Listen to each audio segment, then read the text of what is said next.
నమస్కారం అండి. మనం ఇప్పుడు ఎద్దనపూడి సులోచనారాణి గారు రాసిన మౌన తరంగాలు ఈ నవల్లోని 11వ భాగాన్ని వినేద్దామా? విజయ్ బరువుగా ఉన్న కళ్ళని బలవంతంగా నిద్ర నుంచి విడదీస్తున్నట్టు భారంగా తెరిచాడు.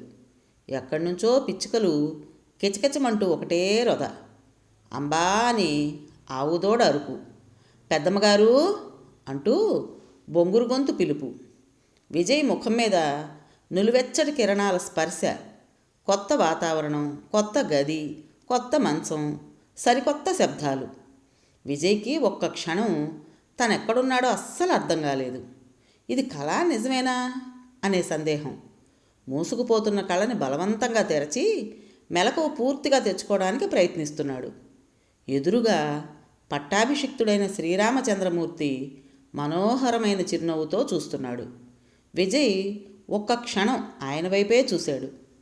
పక్కన సీత ఉండబట్టే అంత ఆత్మానందం నిండిన మనోహరమైన చిరునవ్వు అది. అతని నిద్ర కళ్ళు సీత వైపు తిరిగాయి. ఆవిడ్ని చూస్తే ఎప్పుడూ అతనికి సానుభూతి లాంటిది మనసులో మౌన కెరటంగా లేచి పడుతుంది. పాపం, భర్త అంటే ఎంత ప్రేమ! రాజభవంతులు వద్దంది, పట్టుపరుపులు త్యజించింది, చెలికత్తెల అవసరమే నాకు లేదు అంది, భోగభాగ్యాలు తృణప్రాయాలు అంది. భర్త ఎక్కడుంటే అక్కడే తన స్వర్గసుఖాలు అనుకుంది. అతనితో ఉంటే అడవైనా తనకి ఆనంద సౌధమే అవుతుందని సంతోషంగా అడవికి వెళ్ళింది. ప్రేమించిన భర్తే సర్వస్వం అనుకున్న ఆమెకి అడవికి వెళ్ళినా అతనితో ఎడబాటు తప్పలేదు. కలత నిద్రావస్థలో సగం మెలకువగా, సగం నిద్రలో భారంగా ఉన్న అతని కళ్ళు మళ్ళీ సుషుప్తావస్థలోకి జారిపోతున్నాయి. అన్నమ్మగారు, డబ్బులు కట్టడానికి వచ్చానండి. క్రితం నెల బాకీ కూడా తెచ్చా, లెక్క చూసుకోండి ఒకతను పిలుస్తున్నాడు. ఉమ వచ్చింది, లెక్క చూస్తుంది. ఒక్క నిమిషం ఉండు రాజయ్య. ఎక్కడి నుంచో ఆవిడ కంఠం పలికింది. విజయ్ ఉలికిపాటుగా లేచి కూర్చున్నాడు. పిచ్చుకలు రెండు కిటికీ చువ్వల మీదెక్కి గోల చేస్తున్నాయి. విజయ్ తన వైపు చూసుకున్నాడు. తన శరీరం మీద డ్రెస్ కూడా అపరిచితంగా ఉంది. అతనికి మెల్లగా ఆ అపరిచిత పరిసరాలు గుర్తుకొస్తున్నాయి. రాత్రి తను ఇక్కడికి వచ్చిన వైనం జ్ఞప్తికి వచ్చేసింది. ఇంతలో తలుపు మీద టక్ టక్ మని చప్పుడైంది. తిరిగి చూశాడు. Good morning. ఉమా నిలబడి ఉంది. అమ్మయ్యా, లేచారు కదా, ఇప్పటికి 4-5 సార్లు వచ్చి చూశాను అంది. అతను టైం చూసుకున్నాడు. 7:30 కావస్తోంది. మీరు లేపాల్సింది అన్నాడు. అనే అనుకున్నాను, కానీ మీ నిద్రను చూస్తుంటే భంగం కలిగించకూడదు అనిపించింది. అతను లేచాడు. కిటికీలో నుంచి బయట పొద్దుట ఎండ ప్రకాశవంతంగా ఉంది. చెట్ల నీడలు చల్లగా ఉన్నాయి. కిటికీలో నుంచి గుమ్మంలో నుంచి స్వచ్ఛమైన గాలి ఉండి ఉండి వస్తోంది. అతను లేవగానే ఎప్పటిలా అలవాటు ప్రకారం చేతులు పైకెత్తి శరీరాన్ని అటూ ఇటూ వంచాడు. మీరు ముఖం కడుక్కుంటే కాఫీ టిఫిను రెడీ అంది ఉమ. టిఫినా? ఇంత ప్రొద్దుటే? అలవాట్లేదు అన్నాడు. టైం 8:30 అవుతోంది. 7:30 అయిందే. అతను వాచి చూసుకున్నాడు. అది ఆగిపోయి ఉంది. ఓ అన్నాడు. ముఖం కడుక్కుంటే కాఫీ ఇచ్చేస్తాను. స్నానం చేసిన తర్వాత టిఫిన్ తినొచ్చు. మీకు కావాలంటే కాసేపు ఆ షేవింగ్ సెట్టు బాత్రూంలో ఉంది. ఉమా సమాధానం కోసం చూడకుండా వెళ్ళిపోయింది. అతను ముఖం కడుక్కుని వచ్చేసరికి అక్కడ మంచం మీద ఇంకో పైజామా లాల్చి ఇస్త్రీవి రెడీగా ఉన్నాయి. ఉమా కాఫీ తెచ్చిచ్చింది. మా కాసేప ప్యాంటు షర్టు వేసుకోడు, అన్నీ పైజామాలు లాల్చీలే అంది. అతను కాఫీ తాగుతూ అడిగాడు, కాసేపు ఎవరు? నా కజిన్ అంది. అతని ముఖంలో భావం చూసి ఉమా ఫక్కున నవ్వేసింది. మీలాంటి ఆపద్ధర్మ కజిన్ కాదులేండి, నిజంగానే కజిన్, రక్త సంబంధం. ఇంతలో బయట నుంచి చిట్టమ్మగారు, డబ్బు లెక్క చూస్తారా గొంతు వినిపించింది. వస్తున్నా రాజయ్య. ఉమ వెళ్ళబోతూ ఆగి తిరిగి చూస్తూ, మీకు ఆకలేస్తే ముందొచ్చి వేడివేడి ఇడ్లీ పొంగలి తినేయండి. మొదట తింటే ఇడ్లీ వద్దు, పొంగలే కావాలనేస్తారు అని వెళ్ళిపోయింది. విజయ్ మంచం మీద కూర్చుని కాఫీ తాగుతున్నాడు. ఉమా తను కజిన్ అనగానే నవ్వడం గుర్తొచ్చింది. ఉమలో బడలికే లేదు. బాగా నిద్రపోయినట్టుంది. తేటగా ఉంది. బయట ఉమ డబ్బులు లెక్కలు చూసి వడ్డీ వివరాలు చెబుతోంది. వడ్డీ అంతా ఇలా ఎరువులు కూలీలు ఖర్చు అంటూ తీసేస్తే నీకేం మిగులుతుంది రాజయ్య? పట్టుమని 10 నెలలు కూడా ఉంచవు. నీ డబ్బు ఎట్లా పెరుగుతుంది? పిల్ల పెళ్లి దగ్గరకు వస్తోందంటున్నావుగా అంటోంది. ఏం చేయను చిట్టమ్మ, పెద్దమ్మగారు కూడా అదే కేకలేస్తున్నారని మా ఆవిడ మొత్తుకుంటోంది. ఆ సాంబయ్య చూడు, మేమిద్దరం ఒకేసారి పెద్దమ్మ దగ్గర దాచడం మొదలుపెట్టాము. నేనేమో ఇలా తీసేస్తున్నాను. సాంబయ్యదేమో మొన్న పక్కూరి చెరుకు ఫ్యాక్టరీ ఆసామి అర్జెంటుగా డబ్బు కావాలని 5 రూపాయల వడ్డీకి పెద్దమ్మగారి దగ్గర తీసుకున్నట్ట. అదృష్టం అంటే ఆ సాంబయ్యదే. వాడి డబ్బు అట్లా కొండలా ఎదిగిపోతోంది. నాకేమో ఇట్లా గుండపూలు పోస్తోంది. ఒకళ్ళని చూసి ఏడవకూడదు. నువ్వేం చేయగలవో ఆలోచించు. ఇదిగో తీసుకో, నీ డబ్బు వడ్డీ ఇంతే అయింది. చిట్టమ్మగారు, నా డబ్బు తెచ్చాను, జమేసుకోండి. ఇంకో గొంతు వినిపించింది. ఎంత తెచ్చావు? 14,253. ఆ చిల్లర బేరాలు పెట్టకు, లెక్కలు చూడలేక తలనొప్పి. లేదండమ్మా, మొన్నిచ్చిన పై చిల్లరకి ఇది కలిపితే సరిగ్గా 20,000 అవుతుందిలేండి. పెద్దమ్మగారు చెప్పారు. 5 రూపాయలైనా సరే దాచుకోగలిగేది దాచుకోమంటారు. ఈ నెల వడ్డీ తీసుకుంటావా? ఉమ అడిగింది. వద్దు చిట్టమ్మ, వచ్చే నెల మా తోడల్లుడి కొడుకు బారసాలుంది. అప్పుడు కాస్త తీయక తప్పేటట్టు లేదు. ఇదేదో జమా వడ్డీల లెక్కలా ఉంది. ఉమకు ఆ లావాదేవీలు బాగా అలవాటైనట్టు గడగడా నోటి లెక్కలు చేసి చెప్పేస్తోంది. విజయ్ మంచం మీద ఉన్న బట్టలు చూశాడు. కాసేపు నా కజిన్ అన్న ఉమ మాటలు గుర్తుకొచ్చాయి. కజిన్ అంటే పిన్ని కొడుకా, బాబాయ్ కొడుకా, లేక అత్త కొడుకా? కుతూహలంగా ఆరా తీయబోతున్న మనసుకి ఒక మొట్టికాయ వేశాడు. అనవసరాలు నీకెందుకు? ఆగ్రహంగా మందలించాడు. అతను స్నానం చేసి బయటకు వచ్చాడు. ఉమ జమా వడ్డీలు లెక్కలు చూస్తూనే అతన్ని చూడగానే రండి రండి అంటూ ఆ కాగితాలు సర్దుకుని వచ్చి టేబుల్ మీద ప్లేట్లలో అతనికి ఇడ్లీ పొంగలి వడ్డించింది. మీరు అన్నాడు. నాది 6:30కే అయిపోయింది. లేవగానే ఆకలేసింది. అసలు ఆకలితోనే లేచాను, అందుకే తినేశాను. సారీ, మీకు కంపెనీ ఇవ్వలేకపోయాను. పర్వాలేదు, మీరు తింటూ ఉండండి, ఇప్పుడే వస్తాను. ఉమా కాగితాలు తీసుకుని వెళ్ళిపోయింది. బయట వరండాలో 6 డజన్ మందికి పైగానే ఆమె చుట్టూ చేరి డబ్బులు అప్పచెప్పి లెక్క చెప్పించుకుంటున్నారు. ఉమా టైప్ మిషన్ మీద ఆ వివరాలు టక టక టైప్ చేస్తోంది. విజయ్ టిఫిన్ నిదానంగా తింటూ పరిసరాలు గమనిస్తున్నాడు. రాత్రి సరిగ్గా గమనించలేదు. ఇల్లు పెద్దదే. గాలి వెలుతురు ధారాళంగా వస్తోంది. ఇంటికి నలువైపులకి గుమ్మాలు. ఇంటి నిండా గోడలకి పైభాగంలో వరుసగా అన్ని దేవుని ఫోటోలు కొలువు తీర్చినట్టున్నాయి. ఈ ఇంట్లో సంప్రదాయం ఆధునికత చట్టాపట్టాలేసుకున్నట్టుంది. డైనింగ్ హాల్లో కూర్చునుంటే ఇటు పెరట్లో తులసి కోట, అటు ప్రహరీ గోడ గుమ్మం వరకు కనిపిస్తున్నాయి. కంటికి పచ్చగా ఆహ్లాదంగా ప్రకృతిలో ఇమిడిపోయి వసతిగా కట్టుకున్న అందమైన గూడులా ఉంది. ఉమ చెప్పిన మాటలో అతిశయోక్తి లేదు. పొంగలి చాలా రుచిగా ఉంది. రాత్రంతా కంటి నిండా సుఖనిద్ర, ఇప్పుడు నోటికి రుచైన పలహారం. అతనికి బడలిక తీరిపోవటమే కాదు, కొత్త శక్తి వచ్చినట్టుగా ఉంది. అతనికి అన్నమ్మగారెక్కడా కనిపించలేదు. అతను గదుల్లోకి తిరిగి చూశాడు. వెంటనే మళ్ళీ బయలుదేరాలి. ఉమా లెక్కల పనిలో మునిగిపోయినట్టుంది. వచ్చిన జనం ఒక్కొక్కరే వెళ్ళిపోతున్నారు. ఆ అబ్బాయి గారు ఎవరు చిట్టమ్మా? ఒక అతను అడిగాడు. కావలసిన వాళ్ళే. మీతో చదువుకునే మనిషా? కాదు. బంధువులా? కాదు. అలాగా, మరి మన ఊరు ఎందుకు వచ్చినట్టు? ఊరికినే వచ్చారు. నీ పని చూసుకో ముందు. ఆ డబ్బు సరిగ్గా లెక్క పెట్టావా? ఉమ కసిరింది. ఏంట్రా ప్రశ్నలు రంగా? అమ్మాయి గారు ఎక్కిన బస్సు పడిపోతే ఆయన గారే రక్షించి తీసుకొచ్చారు. అట్లా అని నేనేం నీకు చెప్పానా? ఉమ నిలదీసింది. కాదమ్మా, మన పక్కింటి లక్ష్మమ్మ చెప్పింది. ఏందిరా నీ సందేహాలు? కావలసిన వాళ్ళు కాకుంటే ఇంటికి వస్తారా ఏంటి? ఇంకో అతను అన్నాడు. మీరు ఇక ఈ విషయం మాట్లాడడం మానేస్తారా లేదా? ఉమ ఆగ్రహంగా అంది. సరే చిట్టమ్మ సరే అన్నాడు అతను. కొద్దిసేపు అయింది. విజయ్ టేబుల్ మీద పెట్టున్న పేపర్ తీసుకుని చదువుతున్నాడు. బయట మనుషుల సందడి తగ్గిపోయింది. కొద్దిసేపు నిశ్శబ్దం. ఆవు దూడ ఆవరణంతా పరుగులు తీస్తోంది. ఒక కాకి దాని మీద వాలి నిలబడడానికి వ్యర్థ ప్రయత్నం చేస్తోంది. ఎక్కడి నుంచో ఎవరో చుట్ట కాలుస్తున్న వాసన గుప్పుమంటూ వస్తోంది. వచ్చింది. రండి రండి, ఇప్పటికే చాలా ఆలస్యమైంది అంది. అతను పేపర్లో నుంచి తలెత్తి వైపు చూశాడు. ఉమ గ్రీన్ కలర్ పట్టుచీర కట్టుకుంది.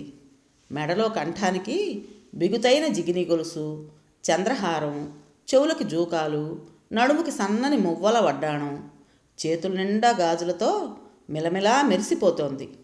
నిన్నంతా తనతో ప్రయాణం చేసిన ఈ ఉమకి పోలికే లేదు. డబ్బుగల అమ్మాయిగా ఈ ఇల్లు తన సామ్రాజ్యమైనట్టు, సాధికారంగా తనకి తిరుగులేనట్టుగా ఉంది. రండి, బయలుదేరండి, మన కోసం అక్కడందరూ ఎదురు చూస్తున్నారు.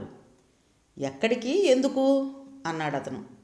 ఎక్కడికా అంటూనే ఉమ ప్రశ్నార్థకంగా ఉన్న అతని ముఖం చూసి ఆగిపోతూ వెంటనే నెత్తి మీద చేయానించుకుని, ఓ నేను మీకు చెప్పనే లేదు కదూ, ఆ లెక్కలు జమలతో వాళ్ళు నా బుర్రను తినేశారు. రండి, బయలుదేరండి, మనం గుడికి వెళ్ళాలి అంది. గుడికా అన్నాడు అతను. అవును, మా అమ్మ మనం క్షేమంగా తిరిగొచ్చామని గుళ్ళో అభిషేకం చేయిస్తోంది. ఈరోజు అసలు పూజ ఎప్పటి నుంచో మా వంతుతుంది. ఊళ్ళో అందరూ భోజనానికి వస్తారు అక్కడికి. ఉండండి, ఈ కిటికీ తలుపులేస్తాను. పిల్లి పిల్లలు పెట్టింది, వాటిని ఇల్లంతా తిప్పుతూ చంపేస్తోంది మమ్మల్ని. ఎవరం లేకపోతే వచ్చి మంచం ఎక్కి పడుకుంటుంది కూడా. ఉమ ఒక కిటికీ రెక్క వేసి తిరిగి వస్తూ, గుడి అంటే మీరు దేవాలయం చాలా పెద్దదనుకుంటారేమో సుమా, చాలా చిన్న గుడి. చుట్టూ ఆవరణ మాత్రం 2 ఎకరాలు ఉంటుంది. అన్నీ చెట్లే. తపోవనంలా ఉందని చూసిన తర్వాత మీరే అంటారు. పక్కనే చెరువులో తామర పూలున్నాయి, ఎరుపు తెలుపు రెండూను. గుడి చిన్నదైనా మా దేవుడు చాలా పవర్ఫుల్ అని అంతా అంటారు. చుట్టుపక్కల ఊళ్ళ వాళ్ళు కూడా ఇక్కడికే వచ్చి మొక్కులు తీర్చుకుని పూజలు చేస్తారు. ఉమా సగర్వంగా చెప్పేస్తోంది. గుడికా? నేను రాను, విజయ్ చెప్పేశాడు. ఆ జవాబులో స్పష్టత, ఖచ్చితమైన నిర్ణయం ఉన్నాయి. ఉమ వాక్ప్రవాహం అడ్డుకట్టపడినట్టుగా ఆగిపోయింది. గుడికి రారా మీరు? ఆమె కళ్ళు అపనమ్మకంతో నిండిపోయి పెద్దవైనాయి. రాను. అతని జవాబులో మరింత ఖచ్చితమైన స్పష్టత ఉంది. ఉమ ఏం మాట్లాడాలో తెలియని దానిలా నిలబడిపోయింది. అతను కూడా మౌనంగా నిలబడిపోయాడు. గుడికి ఎందుకు రారు మీరు? ఉమ ఒంటి మీదకి తెలివి తెచ్చుకుంటున్నట్టుగా అడిగింది. నాకు నమ్మకం లేదు. అతని జవాబు సూటిగా ఉంది. నమ్మకం లేదా? మీ జీవితంలో ఏదైనా విపరీతం జరిగిందా? ఏం జరగలేదు, జస్ట్ నా పర్సనల్ విషయం అది. మళ్ళీ నిశ్శబ్దం ఏర్పడింది. గలగలా మాట్లాడే ఉమ మౌనమూర్తి అయిపోయినట్టుంది. మీరు వెళ్ళండి, మీ అమ్మగారు ఎదురు చూస్తున్నారేమో అన్నాడు అతను. అమ్మ ఎప్పుడో గుడికి వెళ్ళిపోయింది. ప్రసాదం తీసుకునే టైంకి మనం వస్తే చాలు అంది. చెప్పానుగా, నాకు అస్సలు నమ్మకం లేదు. ఈ సంభాషణ అతనికి చాలా ఇబ్బందిగా ఉంది. ఇదివరకు అతను చాలాసార్లు తన ఈ అభిప్రాయం చాలామందికి చెప్పాడు. ఎప్పుడూ ఇలా ఇబ్బందికరంగా అనిపించలేదు. ఉమ కంఠంలో ఆశ్చర్యం, అపనమ్మకం, ఆమెలో కలిగిన ఆశాభంగం ఆమె వైపు చూడకపోయినా అతనికి అర్థమవుతున్నాయి. ఎలా ఇప్పుడు? నాకు పెద్ద సమస్య వచ్చింది. మిమ్మల్ని తీసుకువెళ్లకుండా నేను ఒక్కదాన్ని వెళితే అక్కడ అమ్మే కాదు, మిగతా అందరూ కూడా. I'm sorry. అతను కిటికీ వైపు తిరిగాడు. ఆహాహా, మీరు సారీ చెప్పాల్సిన అవసరం ఏం లేదు, కానీ ఇంకా ఏదో అనబోతోంది. మీరు త్వరగా వెళితే మంచిది, అతను తగ్గు స్వరంలో అన్నాడు. ఈ ఇంట్లో అన్ని మర్యాదలు, ఆత్మీయత పొంది వారినే ఇబ్బంది పెట్టే విచిత్రమైన పరిస్థితి ఎదురైంది తనకి. ఉమా నిశ్చేష్టురాలైనట్టు అలాగే నిలబడింది. అతను మాట్లాడలేదు. ఇద్దరి మధ్య మౌనం తెరలాగేసింది. ఇద్దరినీ దగ్గరికి తెచ్చిన అనుకోని పరిచయం, ఊహించని అనుభవాల సుపరిమళాలు హఠాత్తుగా గాలిలో కలిసి అంతరించిపోతున్నాయా అనిపిస్తోంది. ఉమా అలాగే నిలబడింది. అతను ఇటు తిరిగాడు. ఆమెలో సదా మెరిసే చిరునవ్వు అంతర్ధానమైంది. కనుబొమ్మలు కొద్దిగా ముడిపడినాయి. దీర్ఘాలోచనలో పడి తనను తాను మరిచినట్టే ఉంది. మీరు డబ్బు ఏర్పాటు చేస్తే నేను వెళ్ళిపోతాను అన్నాడు అతను. అన్ని ఏర్పాట్లు అవుతున్నాయి, మీరు సాయంత్రం బస్సుకు వెళ్ళిపోవచ్చు అంది. నేను అంతసేపు ఆగడం అవసరమా? ఆ ఏర్పాట్లు ఇంకొంచెం త్వరగా చేస్తే బాగుంటుందేమో. డబ్బు రెడీగానే ఉంది, బస్సు అప్పటికి కానీ రాదు. దగ్గర ఊర్లో ఇంకేదైనా బస్సు? ఈ బస్సే చుట్టుపక్కల ఊళ్ళని చుట్టి వెళుతుంది. అతను నిట్టూర్పును ఆపుకున్నాడు. మౌనంగా నిలబడిపోయాడు. ఉమ వెళ్ళడానికి ఒక అడుగు వేసింది. అంతలోనే ఆగింది. ఈ ఒక్కసారికి మా కోసం మీరు గుడికి. ఆమె కంఠం సందేహంగా అడగలేక అడుగుతున్నట్టే ఉంది. ఐఎమ్ సారీ అన్నాడు అతను. ఉమ గట్టిగా గాలి పీల్చుకుంది. సరే, వెళ్ళిపోయింది. ఉమ ప్రహరీ గోడ దర్వాజా నుంచి వెళ్ళడం గదిలో కిటికీ దగ్గరున్న అతనికి కనిపిస్తూనే ఉంది. అతను ఆదుర్దా చెందబోతున్న మనసుని నిర్మలంగా ఉంచుకోవడానికి ప్రయత్నిస్తున్నాడు. తను తప్పేం చేయలేదన్న సంగతి అతనికి తెలుసు. అయినా ఏదో ఇబ్బందికరంగా అనిపిస్తోంది. గదిలో నిలబడలేనట్టు అతను బయటికి వచ్చాడు. ఇంటి తలుపులన్నీ బార్లా తీసే ఉన్నాయి. ఇంట్లో ఎవ్వరూ ఉన్న అలికిడి లేదు. అతను వరండాలోకి వచ్చి పడక కుర్చీలో కూర్చున్నాడు. పక్కన బల్ల మీద ఉమ టైప్ రైటర్ కనిపించింది. అతనికి తన కంప్యూటర్ గుర్తుకొచ్చింది. త్వరలోనే కంప్యూటర్ టైప్ రైటర్నే కాదు, పోస్టల్ సర్వీస్ను కూడా అధిగమించి పోగలదని అతనికి అనిపిస్తోంది. ఆ పరిసరాలు చూశాడు. ఎంతో హాయిగా ఉన్నాయి. ఇక్కడ ఇంకా నిదానమే రాజ్యమేలుతోంది.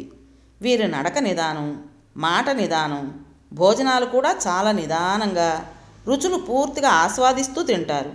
ఈ ప్రశాంతత హాయిగా ఉంది.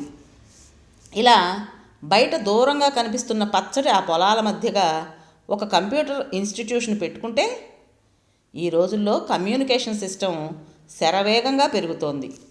తొందరలోనే ప్రపంచమంతా గ్లోబల్ విలేజ్ అవ్వక మానదు. మనిషి ఎక్కడున్నా ప్రపంచమంతా కంప్యూటర్ మీద మునివేళ్ల కదలికతో కళ్ళ ముందు కనిపించే రోజులు వచ్చేస్తున్నాయి. తన ఇన్స్టిట్యూషన్లో ట్రైనింగ్ అయిన పిల్లలు ఉద్యోగాలు దొరకడం లేదని దిగాలు పడుతుంటే, వారి కోసం వర్క్ తెచ్చే పనుల కోసం వేరే రాష్ట్రాల సిటీల వెంట నేటికి పరుగెత్తడం తన దినచర్య అయింది. అలా వెళ్ళిన కొద్దీ కొత్తవారు కలుస్తున్నారు. వాళ్ళతో మాట్లాడిన కొద్దీ కొత్త విషయాలు తెలుస్తున్నాయి. దీనికి చాలా భవిష్యత్తు ఉందని గాఢ నమ్మకం వచ్చినా, తాము ఇంకా నేర్వవలసింది చాలా ఉందని, ఇంకా తాము 4 అడుగులు వెనకే ఉన్నామని అర్థమైపోతోంది. సదాని శేషగిరిని ఉద్యోగాలు వదిలేసి ఇందులోకి రమ్మనమని ఆహ్వానించాడు. వాళ్ళిద్దరూ సందేహంగా వచ్చినా బాగానే స్థిరపడిపోయారు. కొంతమంది తమంతట తామే స్వయంగా దోవలు వెతుక్కుంటూ దూర తీరాలకి ఊళ్ళు వెళ్ళిపోతున్నారు. ఎప్పుడో ఎవరో ఎక్కడో దూరం నుంచి హఠాత్తుగా ఫోన్ చేస్తారు. సార్, మీరు చూపిన మార్గం వెంట మేము సుఖంగా బ్రతుకుతున్నాం. ఆర్థికంగా అప్పుడప్పుడు ఒడిదుడుకులు ఎదురైనా తనకు ఆ మాటలు ఎంతో ఓదార్పునిస్తాయి. ఏడాది నుంచి ఒడిదుడుకులు కూడా తగ్గిపోయాయి. కంప్యూటర్లే తన లోకం అయిపోయాయి. ఎప్పుడు వర్క్ అంటున్నావు, పెళ్లి చేసుకోవా? నాకు కోడలు మనుమలు అక్కర్లేదా అంటుంది మమ్మీ. ఇప్పుడు కాదు మమ్మీ, అంత టైం నాకు లేదు అంటూ తను తిరస్కరిస్తున్నాడు. మమ్మీకి మాధవి మీద బాగా దృష్టి ఉందని తెలుసు. మాధవి బర్త్డే ఎలా అయిందో, సదా బర్త్డే గిఫ్ట్ ఇస్తూ తను పని మీద ఊరు వెళ్ళానని చెప్పడం, మాధవి జవాబుగా చూసే చూపు అతను ఊహించగలడు. అతని పెదవుల మీదకి చిరునవ్వు వచ్చింది. సాయంత్రం అయింది. అతనికి ఉదయం నుంచి ఈ రోజంతా ఒక ప్రహసనంలా ఉంది. ఉదయం తను నమ్మకం లేదని, గుడికి రానని నిర్ద్వందంగా తన అభిప్రాయం తెలియజేసి తిరస్కరించినప్పుడు గుడికి వెళ్ళిన ఉమ అపరాహ్నం దాటుతుండగా తిరిగొచ్చింది. ఆమె ముఖాన కుంకుమ బొట్టు, జడలో పూలదండ ఉన్నాయి. చేతుల్లో క్యారియరు, అరిటాకు తెచ్చింది. రండి భోజనం చేద్దురు గాని అంది. ఉమ ముఖంలో నవ్వు లేదు. అతను లేచి వచ్చాడు. వాష్ బేసిన్ దగ్గర చేతులు కడుక్కుంటే ఉమ అరటాకు మీద నీళ్లు చల్లి తుడుస్తూ, ఈరోజు గుడిలో భోజనాలున్నాయని ఇంట్లో వంట చేయలేదు, ఇది గుడి నుంచి తెచ్చాను అంది. ఆమె చెప్పడంలో అడగని ప్రశ్నకి సంజాయిషిలా ఉంది. మీరు దాన్ని ప్రసాదం కళ్ళకద్దుకోమని నన్ను బలవంతం చేయకపోతే తినడానికి నాకేం అభ్యంతరం లేదు. అమ్మయ్యా, ఒక సమస్య తీరింది అంది క్యారియర్ విప్పి భోజనం వడ్డిస్తూ. అతను వచ్చి భోజనానికి కూర్చున్నాడు. పులిహోర, చక్ర పొంగలి, అవి చాలా రుచిగా ఉన్నా అతను వాటి రుచిని ఆస్వాదించలేకపోతున్నాడు. ఉమ అతనికి ఎదురుగా కూర్చుని ఎటో చూస్తోంది. అతను నవ్వు తెచ్చిపెట్టుకుంటూ థ్యాంక్స్ అన్నాడు. దేనికి? గుడికి రానన్నానని మీరు భోజనం నాకు వరండాలో పెడతారేమో అనుకున్నాను సుమా. అతను ఆశించినట్టు ఉమ నవ్వలేదు. అంత చాదస్తం మాకు లేదు అంది. మీరు భోజనం చేయడం లేదే? అక్కడ అమ్మ నా కోసం ఎదురు చూస్తోంది. అతను మౌనంగా భోజనం చేయసాగాడు. హఠాత్తుగా అతనికి ఆకలిపోయింది. లేచిపోయి చేయి కడుక్కోవాలనిపిస్తోంది. కానీ ఆకులో వడ్డించింది వదిలేసి లేస్తే ఉమకి అనుమానం రావచ్చు. ఆమెను మరింత బాధకి గురిచేసే ధైర్యం లేకపోయింది. ఉమ మళ్ళీ మౌనమూర్తిలా ఉండిపోయింది. గుడి దగ్గర సమస్యని ఎలా ఎదుర్కొన్నారు? ఏ సమస్య? పెరటి వైపు చూస్తూ పరధ్యానంగా ఆలోచిస్తూ అంది. నేను మీతో గుడికి రానని చెప్పాను కదా, ఆ సమస్య. అందరికీ ఏం చెప్పారు? మీకు కాలిలో రాయి గుచ్చుకుని నొప్పిగా ఉందని చెప్పాను. నా సమస్యల్లా మా అమ్మతోనే. ఆవిడ అంగీకరించలేదండి. ఆవిడికి నిజం చెప్పేశాను. విజయ్ తినడం ఆపి తలెత్తి అడిగాడు. నన్ను బాగా తిట్టుకున్నారా ఆమె? అమ్మ ఒకరినెప్పుడూ తిట్టదు, తనను తానే తిట్టుకుంటుంది. అదేంటి? తన పూజలోనే ఎక్కడో ఏదో లోపం ఉందిట. ఇది చాలా అపశకునం. మన ముఖాన ఏదో వ్రాసి ఉంది, అందుకే ఇలా జరిగింది అంటుంది. సిల్లి. పెదవులు దాటి దూకపోయిన మాటని అదుపు చేసుకున్నాడు. అమ్మతో నేను పుట్టిన తర్వాత ఎప్పుడూ ఎరగను తగాదా పడ్డాను ఈరోజు. అదేంటి? గుడి కోసం కాకపోయినా కనీసం భోజనం చేయడానికైనా మిమ్మల్ని అక్కడికి తీసుకురమ్మని బలవంతం మొదలుపెట్టింది. ఆ ప్రసక్తి ఎత్తవద్దు అన్నాను. అమ్మ నేనే దీన్ని పెద్దది చేస్తున్నానని అపోహపడింది. తనొచ్చి మిమ్మల్ని తీసుకొస్తానని బయలుదేరుతుంటే కోపం వచ్చి నీ నమ్మకాలు ఇంకొకరికి అంటగట్టాలని చూడకు అన్నాను. అతను విశాల పంపిన కుర్రాడు, మనకు అతిథి. అతను మనతో కలిసైనా భోజనం చేయాలి, మనం అతనితో కలిసైనా కూర్చోవాలి. ఇట్లా వెలేసినట్టు ఒక్కడికే పంపటం నాకు బాగులేదు. నీకు బాగున్నట్టు ఈ ప్రపంచంలో అన్నీ జరగవమ్మా. ఇక ఈ విషయం వదిలేయి. నేను అతనికి భోజనం తీసుకుని వెళ్తున్నాను అన్నాను. అమ్మ కళ్ళంబడి నీళ్లు పెట్టుకుంది. నేను గమనించనట్టే వచ్చేశాను. అతను అన్నం తినడం మర్చిపోయినట్టు బుగ్గను చేయబెట్టుకుని ఉమవైపు అలాగే చూస్తున్నాడు. ఆ క్షణంలో అతనికి సిగ్గు, పశ్చాత్తాపం, కాస్తంత ఆగ్రహం కూడా కలిగాయి. అందరికీ చెప్పినట్టే మీ అమ్మగారికి కూడా నా కాలు నొప్పిగా ఉందని చెప్పాల్సింది మీరు అన్నాడు. ఉమా పెరటివైపు దీక్షగా చూస్తోంది. కాసేపు ఆగి అంది. అమ్మతో అబద్ధం ఎప్పుడూ చెప్పను, నాకు అలవాట్లేదు. ఉమ జవాబు నిశ్శబ్దంలో నుంచి చురకత్తితో వచ్చి చీలుస్తున్నట్టు వచ్చి అతన్ని తాకింది. అందమైన ప్రశాంతమైన ఆ పరిసరాలు సడన్గా అతని గుండెల్ని తెలియని బరువుతో అదిమినట్టు అనిపించసాగింది. విజయ్ భోజనం దగ్గర నుంచి లేచేశాడు. ఉమ క్యారియర్ సర్దేసింది. అతను గదిలోకి వచ్చేశాడు. ఉమ వెళ్ళిపోయింది. అతను మంచం మీద కూర్చున్నాడు. కొద్దిసేపు తర్వాత లేచి గదిలో అటు ఇటూ తిరిగాడు. తను చాలా చిన్న విషయాన్ని పెద్ద చేశాడా? అనుమానపడ్డాడు. అతని మనసు ఖచ్చితంగా తిరస్కరిస్తోంది. తన వల్ల అన్నమ్మగారి మనసుకు బాధ కలిగిందని అతనికి అర్థమైంది. ఆవిడికి అసౌకర్యం కలిగించినందుకు తను క్షమాపణ కోరాలా? న్యాయంగా అయితే అదేం అవసరం లేదు. కానీ రాత్రి ఆమె చూపిన ఆప్యాయత, భోజనం వడ్డించిన వైనం అతన్ని ఇబ్బందికి గురిచేస్తోంది. పెద్దామె, అనుకోకుండా ఆమె తన వల్ల బాధకి గురైంది. ఆమెకి సారీ చెప్పడం తన మానవతా ధర్మం అని అతనికి అర్థమైంది. అతను గదిలో కూడా ఉండలేకపోయాడు. వచ్చి వరండాలో అటు ఇటూ తిరిగాడు. మరలా వచ్చి వాలు కుర్చీలో కూర్చున్నాడు. 4 గంటలు అవుతుండగా ముందు ఉమా, వెంటే అన్నమ్మగారు వచ్చారు. పూజారి ఒక ఆయన బుట్టలతో ఏవో తెచ్చి ఆవిడ వెంటే వస్తున్నాడు. ఆమెను చూడగానే విజయ్ కుర్చీలో నుంచి లేచాడు. కానీ అన్నమ్మగారు తలెత్తి ఎటూ చూడలేదు. పూజారి గారు రండి, ఆ ప్రసాదం వంటింట్లో పెట్టండి, వెళ్ళండి అని పిలుస్తూ లోపలికి వెళ్ళిపోయింది. చాలా ఆలస్యం అయిందా మేము రావడం? ఉమా అతన్ని పలకరింపుగా అనేసి లోపలికి వెళ్ళింది. ఉమ ముఖంలో సదా ఉండే చిరునవ్వు లేదు. అతను కుర్చీ దగ్గరే ఆగిపోయాడు. చాకలతను బట్టలు తెచ్చిచ్చాడు. అబ్బాయి గారు బట్టలు తెచ్చానండి. సరిగా ఇస్త్రీ చేశావా? ఉమ వచ్చి వాటిని అందుకుని చూసింది. మీ బట్టలు వచ్చాయి, బస్ వచ్చే టైం కూడా అవుతోంది, డబ్బు రెడీగానే ఉంది. ఉమ చెప్పేసి బట్టలు లోపలికి తీసుకువెళ్ళింది.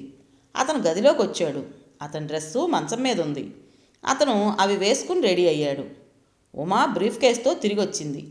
ఇందులో విశాలమ్మ గారి డబ్బుంది, లెక్క పెడతారా అడిగింది. అవసరం లేదు అన్నాడు. ఉమ ఆ జవాబు వినగానే పెట్టె తాళం వేసేసింది. ఇక నేను బయలుదేరతాను అన్నాడు. ఉమ పెట్టి తీసుకుని వస్తుంటే అతను అందుకున్నాడు. ఇద్దరూ హాల్లోకి వచ్చారు. విజయ్ కళ్ళతోనే వెతికాడు. అన్నమ్మగారి సవడి ఎక్కడా లేదు. మీ అమ్మగారిని పిలుస్తావా, చెబుతాను అన్నాడు. పర్వాలేదు, నేను చెబుతాను, తలనొప్పిగా ఉంది, పడుకుంది ఉమా వరండాలోకి దారితీస్తూ అంది. అతనికి ఆమె వెంట నడవక తప్పలేదు. వాకిట్లో సేతుమాధవ కూర్చొనున్నాడు. ఇక్కడ చెప్పులున్నాయి, వేసుకోండి. అమ్మ మీకోసం కొత్తవి పక్క ఊరి నుంచి తెప్పించింది అంది ఉమ. పర్వాలేదు, అతను తిరస్కరించబోయాడు. సరే వెంటనే అనేసింది ఉమ. వేసుకో బాబు, కాళ్ళకి రాళ్ళు గుచ్చుకుంటాయి అన్నాడు సేతుమాధవ. విజయ్ ఒక్క నిమిషం ఉమ ముఖం చూశాడు. ఆ ముఖంలో ఆవేదన గూడుగట్టుకునుంది. ఆలోచనలు ఎక్కడో ఉన్నట్టుగా ఉన్నాయి.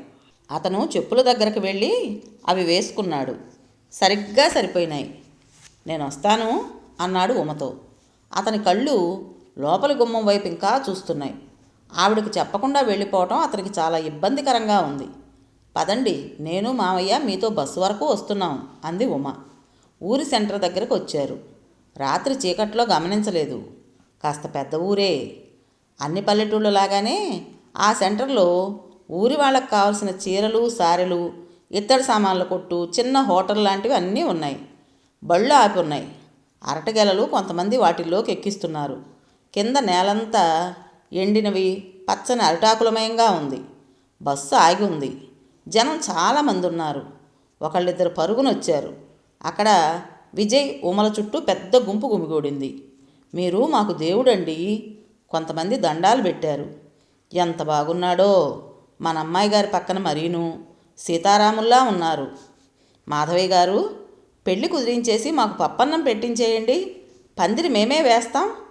నోరు మూసుకోండ్రా, వెధవవాగుడు మీరును. మాధవయ్య కసిరాడు. వెళ్ళండి, ఏంటి మీ గొడవ? ఉమ కసిరింది. అయినా ప్రయోజనం లేకపోయింది. బస్సు బయలుదేరబోతున్నట్టు హార్న్ మోగింది. మీరు బస్సు ఎక్కండి అంది ఉమ. విజయ్ బస్సులోకి ఎక్కాడు. ఖాళీగా ఉన్న సీట్లో కూర్చున్నాడు. బాబు, పెట్టి జాగ్రత్త, విస్సుని అడిగామని చెప్పు.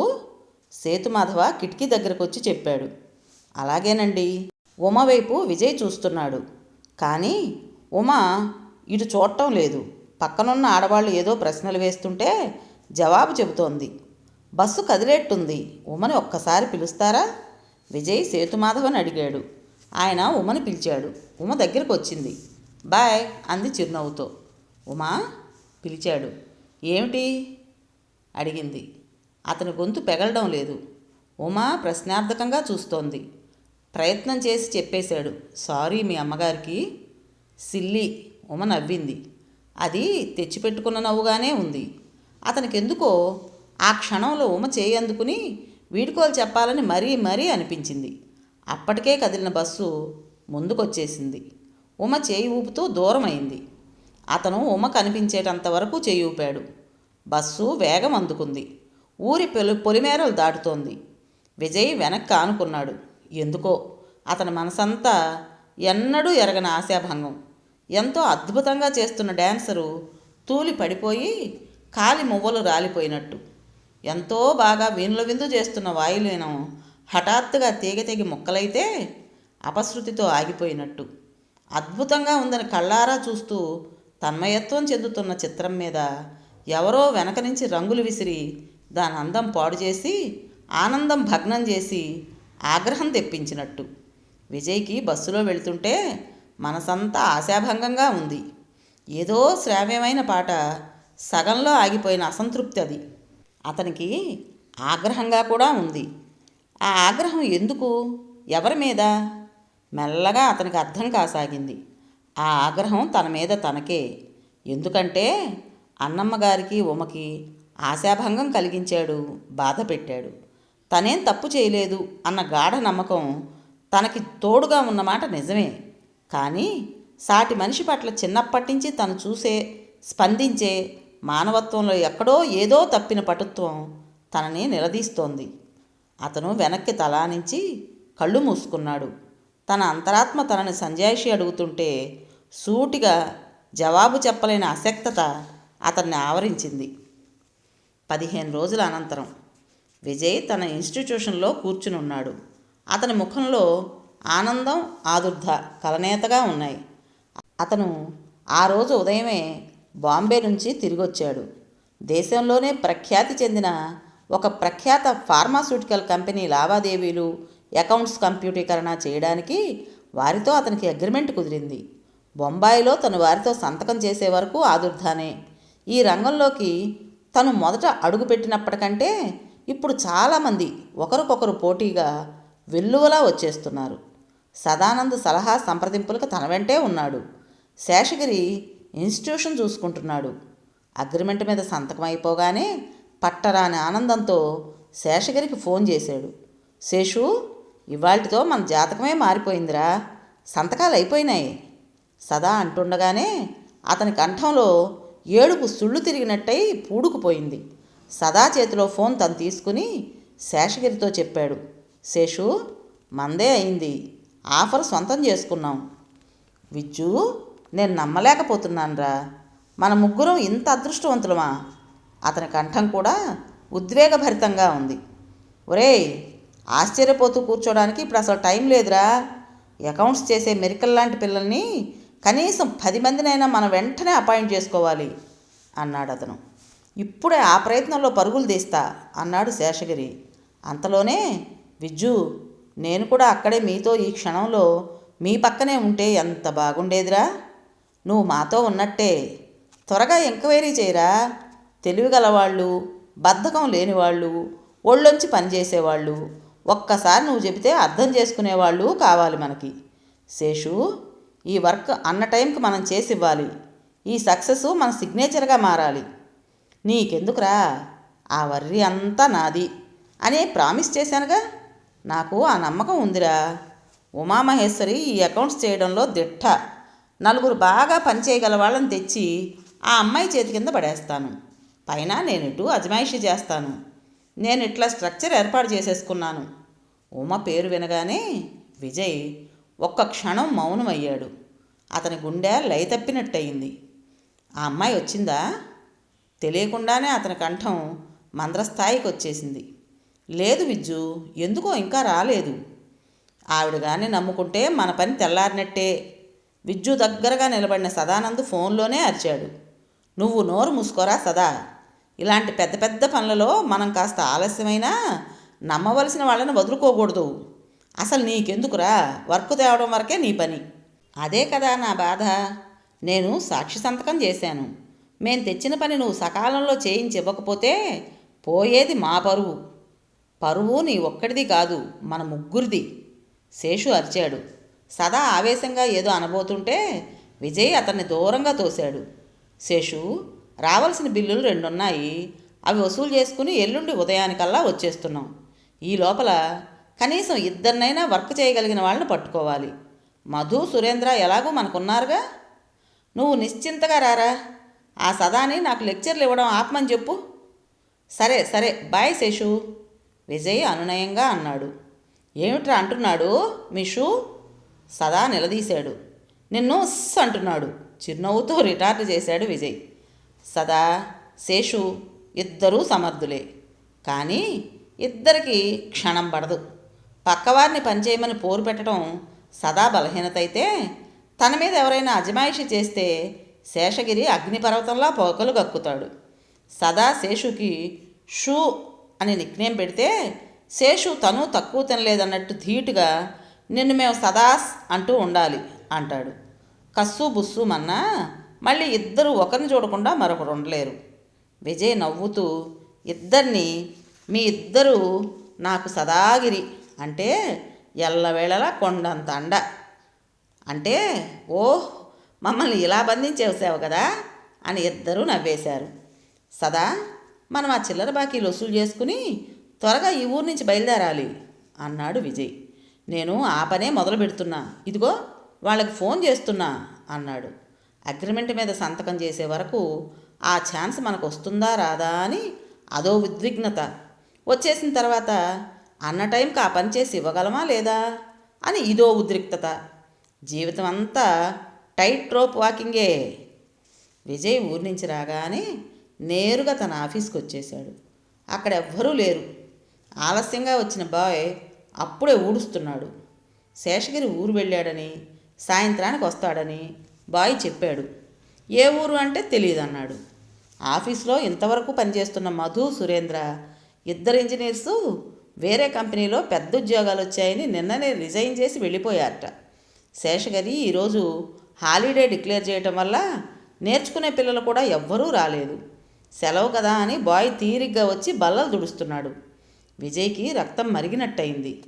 ఇంత ఇంపార్టెంట్ పని నెత్తిమీద పెట్టుకుంటే ఉన్న ఇంజనీర్లు ఇద్దరూ వెళ్ళిపోయారు. శేషగిరి తీరిగ్గా ఊరు ప్రయాణానికి వెళ్ళాడా?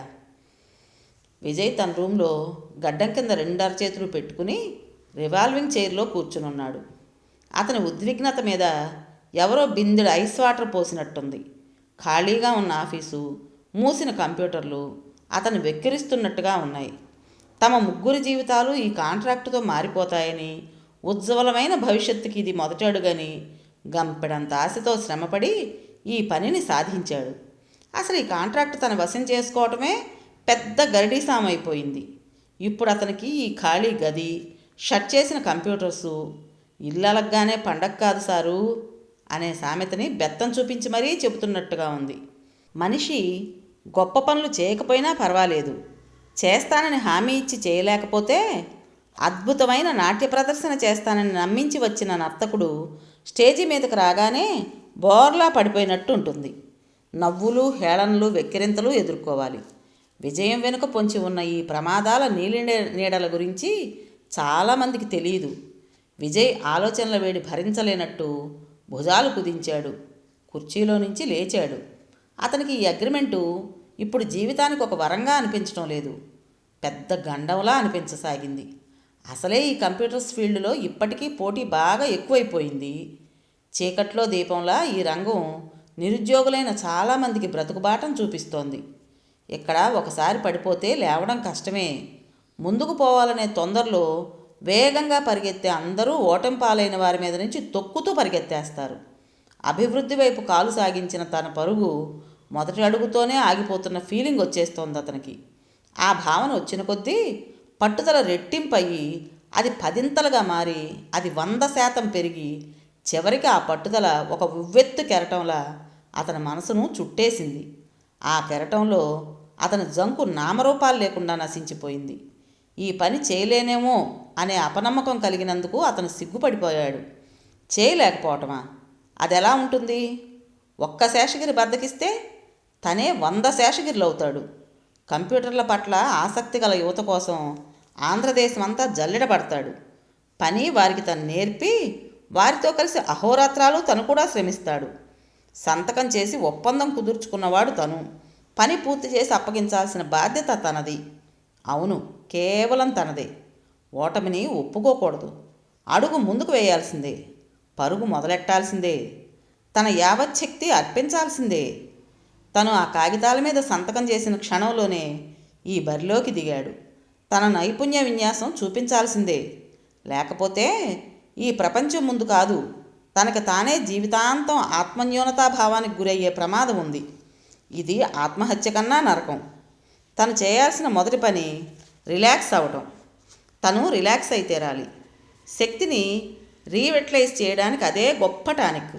సమస్యల సుడిగుండంలో మునిగిపోయి ఆక్సిజన్ కోల్పోతున్న మనసును రక్షించుకోవడానికి అదొక్కటే ఉత్తమమైన మార్గం. నీ మనసును నువ్వు రక్షించుకుంటే, దాన్ని సేదతీరిస్తే ఆ మనసే నీ శరీరాన్ని సేదతీరుస్తుంది. విజయ్ కుర్చీలో వెనక ఆనుకుని కూర్చున్నాడు.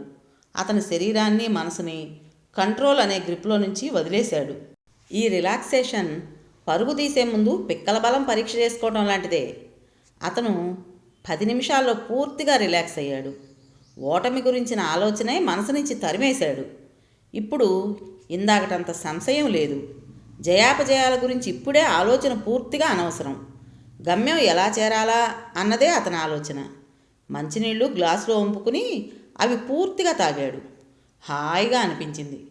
కుర్చీలో నుంచి లేచి గదిలో ఒకసారి అటూ ఇటూ తిరిగాడు. ప్రశాంతత నిండిన మనసుకి సముద్రం కూడా నీటి చలమలా ఉంటుంది. అశాంతితో వేగేవారికి చిన్న నీటి చలమ కూడా ప్రాణం తీసేటంత పెద్ద సరస్సులా కనిపిస్తుంది. అతను వచ్చి మళ్ళీ తన రివాల్వింగ్ చైర్లో కూర్చున్నాడు. ఒక్కసారి అటు ఇటు తిరిగాడు. టైం కోసం చేతికున్న వాచి చూసుకున్నాడు. వాచి లేదు. ఖాళీ రిస్టుని క్షణంసేపు తదేకంగా చూశాడు. క్రమంగా అతని పెదవుల మీద చిరునవ్వు కదిలింది. వాచీని పావురాలపల్లెలో ఆ రోజు మర్చిపోయాడు. ఇంటికొచ్చిన తర్వాత కానీ చూసుకోలేదు. ఆ రోజు డబ్బు తెచ్చిస్తే విశాలమ్మగారు ఎంతో సంతోషించింది. వద్దన్నా వినిపించుకోకుండా పదే పదే కృతజ్ఞతలు చెప్పింది. ఒకచోట ఆ డబ్బు అప్పు తీరాల్సిన అవసరం అలాంటిది. ఆ తర్వాత కూడా ఫోన్ చేసింది. విజయ్, నీకేదైనా నా నుంచి సాయం అవసరమైతే తప్పకుండా అడుగు, నేను చేస్తాను అని చెప్పింది. అలాగే మర్యాదగా చెప్పాడు. అతనికి అప్పుడప్పుడు ఉమ గుర్తుకొస్తూనే ఉంది. ఆ జ్ఞాపకాల్లో మధురిమ ఎంతుందో దాన్ని వెన్నంటే చేదు కూడా అంతే ఉంది. రెండు రకాల అనుభవాలు సమంగా తమ ఉనికిని అతనిలో ముద్ర వేసినాయి. ఉమతో ప్రయాణం అదో కలలాటి అవస్థ. అక్కడ అన్నమ్మగారితో అభిప్రాయం అదో నీలినేడ. హైదరాబాద్ తిరిగి వచ్చిన తర్వాత కూడా అతను వాచి కొనలేదు. సదా తన దగ్గర ఇంకోటి ఉంది ఇస్తానన్నా అతను తీసుకోలేదు. ఆ ఖాళీ చేయి ఒక తీపి గుర్తులా ఉంది. వాళ్ళని పెట్టిన బాధని కూడా మర్చిపోనీయకుండా గుర్తు చేస్తోంది. ఆ క్షణంలో విజయ్కి విశాలమ్మ గారికి ఫోన్ చేసి ఉమ ఉందా అని అడగాలని ఎంతగానో అనిపించింది. రిసీవర్ తీసి ఆమె ఇంటి నంబర్ తిప్పుతూ అంతలో కీ ఆపేశాడు. ఉమ ఊరి నుంచి వచ్చిందో లేదో తెలియదు. ఉమొస్తే సగం పనిభారం ఆమె భుజాల మీద దించవచ్చునని అతనికి నమ్మకంగా అనిపిస్తోంది. కానీ అడగటం భావ్యమా? ఇందులో తప్పేముంది? ఇట్లా పని వచ్చిందని, ఉమైతే బాగా చేస్తుందని చెప్పొచ్చు. అతను సందేహం వదులుచుకుని ఫోన్ చేశాడు. ఎవరో పనిపిల్ల తీసింది. అమ్మగారు నీరజమ్మగారు అయ్యగారి దగ్గరికి ఊరెళ్ళారండి అంది. ఎప్పుడొస్తారు? తెలీదండి. ఫోన్ పెట్టేశాడు. ఉమని గురించి అడిగి ఉండాల్సింది. బాగుంటుందా? సందేహం వదిలించుకుని మళ్ళీ చేశాడు. ఆ అమ్మాయే తీసింది. ఉమందా అడిగాడు. లేరండి, బయటికి వెళ్ళారు. అతను ఫోన్ పెట్టేశాడు. ఉమ ఊళ్ళోనే ఉందా? నిలువెత్తు సంతోషం కెరటంలా వచ్చి అతన్ని చుట్టుముట్టింది. ఉమ ఈ ఊళ్ళోనే ఉందా? అతనికి ఆ క్షణంలో ఉమ తన పక్కనే ఉన్నంత సన్నిహితంగా అనిపించింది. అంతలో బాయ్ లోపలికి వచ్చాడు. సార్, ఆమె వచ్చారు అన్నాడు. ఎవరు? ఆమె సార్. ఆమెంటే ఎవరు? గద్దించాడు. బాయ్ అతని చిరాకు చూసి వెనక్కి తగ్గాడు. తల గోక్కున్నాడు. ఆమె సార్, పేరు గుర్తురావడం లేదు. మీకు తెలిసిన మడిసే. ఒక్క క్షణం మిమ్మల్ని చూసి వెళ్ళిపోతారట. సరే రమ్మను, విజయ్ తప్పనిసరిగా అన్నాడు. బాయ్ వెళ్ళాడు. అతనికి నీరసం వచ్చేసింది. వచ్చింది ఎవరు? మాధవయ్య ఉంటుందా? బోరు రాక్షసిలా నోరు తెరిచి అతన్ని మింగటానికి వస్తోంది. మమ్మీ కాదు కదా? నీరసం వచ్చేస్తోంది. ఆవిడ వచ్చిందంటే చాలు డాడీ మీద ఒకటే ఫిర్యాదులు. పనుందన్నా వినదు కదా. విశాలమ్మ గారు కాదు కదా?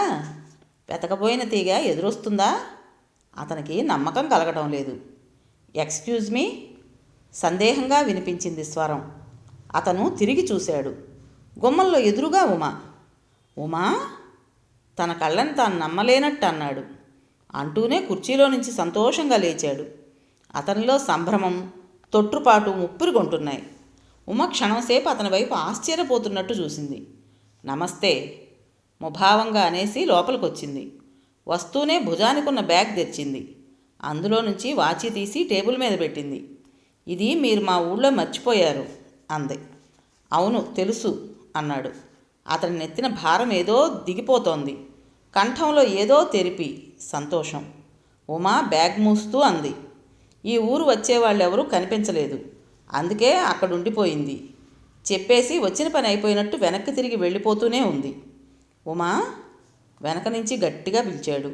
ఆ పిలుపులో ఆదుర్దా ఉంది. ఆగమని ఆదేశం కూడా ప్రతిధ్వనిస్తోంది. ఉమ వెనక్కి తిరిగింది. అతని చూపులు అతని పిలుపులో చనువు అర్థం కానట్టు, అతని ఆదేశం ప్రశ్నిస్తున్నట్టు ఉన్నాయి. ఉమా ఆగండి ప్లీజ్. అతను టేబుల్ దగ్గర నుంచి త్వరితంగా కదిలొచ్చాడు. నేను మీతో మాట్లాడాలి. నిజం చెప్పాలంటే క్షణం క్రితమే మీకోసం విశాలమ్మ గారింటికి ఫోన్ చేశాను. మీతో చాలా పని ఉంది నాకు. నాతోనా? అతను ఆమె కాస్త కదిలితే చెయ్యి పట్టి ఆపేసేటంత దగ్గరగా వచ్చాడు. అతని కంఠంలో అవును అనే సాధికార నిర్ణయం ఆమెను ఇంకా విస్మయపరిచింది. విప్పారిన ఆమె నేత్రాల్లోకి చూస్తుంటే విజయ్కి తను చెప్పాలనుకున్న విషయాన్ని బలంగా పక్కకు నెట్టేస్తూ పావురాలపల్లి వెళ్ళినప్పుడు వాళ్లతో భేదాభిప్రాయం, దానివల్ల వాళ్ళకు కలిగిన మనస్తాపం, దానికి తను పడిన వేదన ఒక్కసారి ముందుకొచ్చేసినట్టయింది. బస్సులో ఆ రోజు ప్రయాణం చేస్తున్నప్పుడు, ఈ ఊరు వచ్చిన తర్వాత కూడా మరెన్నోసార్లు ఉమతో మళ్ళీ ఒక్కసారి మాట్లాడి తను కూడా జరిగిన దానికి బాధపడిన వైనం ఆమెకి చెబితే గాని ఆ అపశృతి తన నుంచి వీడిపోదని అతనికి ఎంతగానో అనిపించింది. ఆ ఆలోచనలు బలంగా ఇప్పుడు కూడా తమ ఉనికిని చాటుకుంటున్నాయి. ఉమా, అతనేదో చెప్పబోతున్నాడు. ఉమా, నువ్వెక్కడున్నావా? మరో కంఠం బిగ్గరగా వినిపించింది. ఉమా, విజయ్ ఇద్దరు ఉలికిపాటుగా తిరిగి చూశారు. గుమ్మంలో నుంచి శేషగిరి లోపలికి వస్తున్నాడు. అతని జుట్టు చెదిరి ఉంది. దూర ప్రయాణం చేసినట్టు బట్టలు నలిగి మాసిపోయినట్టున్నాయి. ఉమా, ఆదుర్దా పెట్టి నన్ను చంపేశావు కదా, అతను లోపలికొస్తూ అన్నాడు. అతన్ని చూడగానే ఉమ ముఖం ప్రశాంతంగా అయింది. ఎప్పటి చిరునవ్వు పెదవుల మీద కదిలింది. సార్ అంది. శేషగిరి చెప్పాడు, నేను నీకోసం మీ ఊరు వెళ్ళాను. అక్కడికి వెళితే మీ సేతుమాధవ మామయ్య నువ్వు అంత క్రితం బస్సుకే హైదరాబాద్ వెళ్ళావని చెప్పారు. తిరుగు బస్సుకు బయలుదేరి ఈ ఊరు వచ్చి చచ్చి చెడి మీ ఇంటికి వెళితే నువ్వు ఇంట్లో లేవని, ఎప్పుడొస్తావో తెలియదని పనిపిల్ల చెప్పింది. సార్, నా కోసం మా ఊరు వెళ్ళొచ్చారా? ఉమ ఆశ్చర్యంగా గుండెల మీద చేయానించుకుంది. ఎందుకు, ఏమైంది? ఆదుర్దాగా అడిగింది. ఎందుకేమిటి ఉమా, నీతో మా అందరికీ అంత అవసరం వచ్చింది. ఒక్క మాటలో సూటిగా చెప్పాలంటే ఇప్పుడు నువ్వే మా ఆఫీస్ పనికి చుక్కానివి. విజయ్, నేను, మా సదానందు మేము ముగ్గురం ఒక పెద్ద ప్రవాహంలో పడ్డాం. నువ్వే మమ్మల్ని దరికి చేర్చాలి. ఎక్స్క్యూజ్ మీ సార్, ఉమా అర్థం కానట్టు అడిగింది. ఇలా రా, కూర్చో, ముందు చెప్తాను. సమస్య ఎంత అర్జెంటు కాకపోతే ఆస్తమా మనిషిని బస్సులో పడి మీ ఊరు వెళ్తాను చెప్పు. నువ్వు రా, కూర్చో. శేషగిరి టేబుల్ దగ్గరికి కుర్చీ లాగి జరిపాడు. ఉమ ఆశ్చర్యంగా చూస్తూ వచ్చి కూర్చుంది. శేషగిరి మరో కుర్చీ ఆమెకు ఎదురుగా జరుపుకుని తను కూర్చున్నాడు. ఉమా, అసలు ఏమైందంటే అతను చెప్పటం మొదలు పెడుతూ ఆగి, విజ్జు, లాభం లేదు, నా నాలుక ఆరిపోతోంది, మంచినీళ్ళు ఇవ్వరా అన్నాడు. విజయ్ 2 గ్లాసుల్లోకి మంచినీళ్ళు వంపి చెరో చేత్తో తెచ్చి ఇద్దరికీ అందించాడు. ఇద్దరూ తాగుతున్నారు. వాళ్ళిద్దరినీ చూస్తుంటే విజయ్ మనసు ప్రశాంత సాగరమైంది. విన్నారు కదండి, ఎద్దనపూడి సులోచనారాణి గారి మౌన తరంగాలు 11వ భాగం పూర్తయింది. మరి మీకు నచ్చిందా? నచ్చినట్టయితే లైక్ చేసి మరో 4గురికి షేర్ చేయండి. అలాగే ఈ ఎపిసోడ్ మీద మీ విలువైన అభిప్రాయాన్ని కామెంట్ బాక్స్లో తప్పకుండా తెలియజేయండి. ఇటువంటి మరిన్ని మంచి మంచి నవల్స్ కోసం, కథల కోసం కొత్త వాళ్ళు మన ఛానల్ని తప్పకుండా సబ్స్క్రైబ్ చేయండి. రేపు 12వ ఎపిసోడ్తో మీ ముందుంటాను. అప్పటి వరకు ఉంటానండి.